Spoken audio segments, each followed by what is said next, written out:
Ce film comporte un certain nombre de photos et vidéos réalisées avant la pandémie du Covid-19.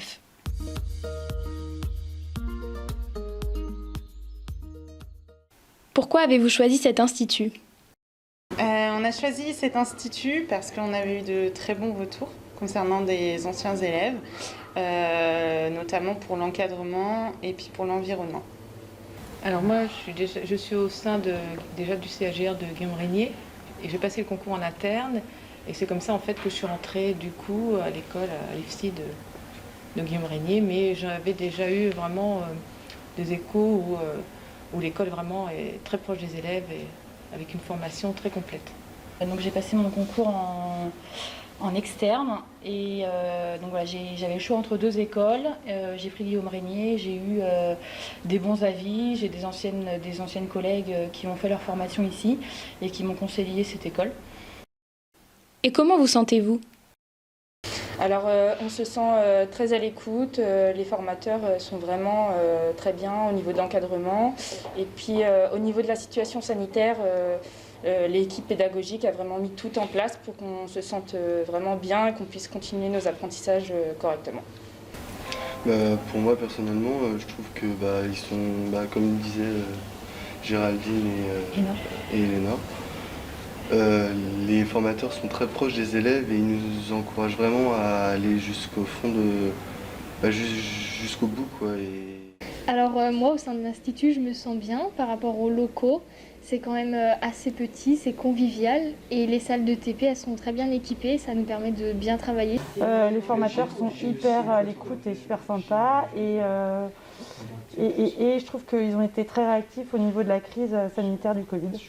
On a une petite promotion, c'est assez convivial comme disait Daphné et les formateurs nous suivent vraiment, nos référents nous accompagnent vraiment tout du long de la formation. Donc ils nous apportent un véritable soutien pendant les stages et tout au long de la formation. Ils nous ont permis de suivre les cours, même si c'était à distance, de pouvoir suivre nos cours, quoi. Donc ça c'était super aussi. Donc bonne ambiance et contente d'être ici. Comment se passent les cours ? Sur les cours, on a de cours très formatifs. On apprend beaucoup de choses, c'est très intéressant, c'est varié. Beaucoup de travaux de groupe, ce qui est plutôt pas mal. On peut échanger beaucoup. Et les stages aussi, les stages choisis permettent d'avoir un public beaucoup plus varié. Enfin, c'est très intéressant. De bons choix de stages. Les cours ont été difficiles au début en distanciel, mais on s'est vite adapté et il y a vraiment une entraide entre les élèves. On a aussi les supports qui nous permettent d'avoir les cours en avance, ce qui nous permet de travailler un petit peu avant l'intervention des intervenants qui viennent faire nos cours. Donc c'est aussi l'entraide entre les étudiants qui est important pour nous et qui nous facilite le travail. Vous êtes en 3e année, que retenez-vous ?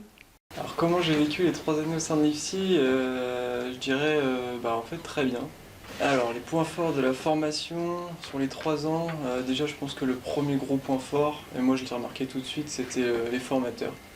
Les formateurs, l'équipe pédagogique qui sont très présents, qui sont très accompagnateurs, qui essayent de nous former dans les meilleures conditions. Donc c'est quand même 3 ans qui sont des cours qui sont assez denses, assez théoriques avec des médecins qui nous font cours. Mais à côté de ça, l'école nous permet aussi de comprendre ce qu'on doit apprendre grâce à de la simulation par exemple, grâce à des cours qui sont retravaillés derrière avec des infirmières, avec les formateurs.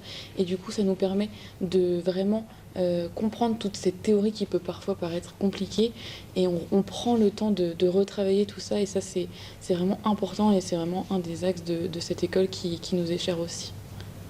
Le deuxième point fort, je pense c'est l'axe pédagogique de cette IFSI, c'est-à-dire qu'on est formé beaucoup dans le relationnel, dans tout ce qui est gestion des émotions, le relationnel avec le patient. On fait des mini-scénettes parfois pour simuler tout ça. Et du fait qu'on soit formé bien dans le relationnel, c'est ce qui nous permet ensuite d'être mieux, moi je trouve, en stage. Moi ça m'a permis d'être mieux en stage. D'une part parce que quand on est bien dans le relationnel, on crée des relations de confiance avec les soignants, avec les patients, ce qui fait qu'on est beaucoup plus à l'aise ensuite pour tout ce qui est soins techniques et pour tout le reste d'ailleurs. Et même dans la vie de tous les jours, ça nous sert forcément Donc non, je pense que ouais, les deux gros points forts, je pense que c'est ces deux-là, ceux que j'ai cités. Ce que je relève aussi au sein de cette formation, c'est que au tout début de notre formation, en fait, en première année, on a un entretien avec notre RSP, donc c'est notre référent de suivi pédagogique qui nous suit, un formateur qui nous suit tout au long des 3 ans. Et en fait, dans cet entretien, il nous demande si on a un projet professionnel particulier, si on souhaite se spécialiser, voilà, il nous écoute. Et vous, qui êtes diplômé de la promotion 2017-2020, où travaillez-vous ? Alors, moi, je travaille dans un service de pédopsychiatrie sur le site de Guillaume Régnier. Et je travaille dans un service avec des jeunes psychotiques qui ont entre 10 et 16 ans. Voilà, c'est un hôpital de semaine. Et pour le moment, ça se passe super bien. Ce qui est assez intéressant, c'est les liens qu'on peut faire entre notre formation et notre vie professionnelle, au sens où tous les gestes techniques et toutes les ressources relationnelles qu'on nous a enseignées, on peut les mettre en application.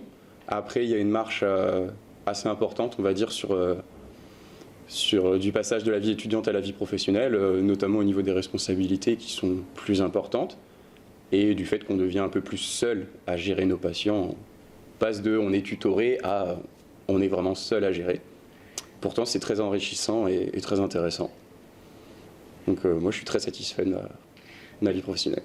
Quel lien avez-vous pu faire entre la formation et la vie professionnelle ?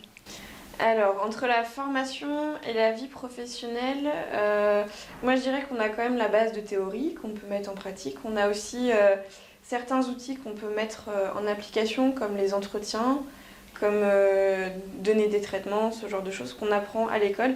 Et on peut remettre ça après en pratique sur le terrain. Après, on apprend aussi toute une philosophie de soins sur tout ce qui est faire les liens, parler à la personne, le relationnel, tout ça. Et donc c'est plus facile d'arriver sur un terrain quand on a toutes ces notions. La formation a effectivement permis une bonne prise de poste par rapport à tout ce qui est atelier, travaux pratiques sur certains gestes techniques, par rapport aux apports théoriques qui nous sont faits en cours magistraux et par rapport aussi à tout ce qui est un peu pédagogie innovante, notamment tout ce qui est simulation de soins d'urgence, les chambres d'erreurs filmées, etc.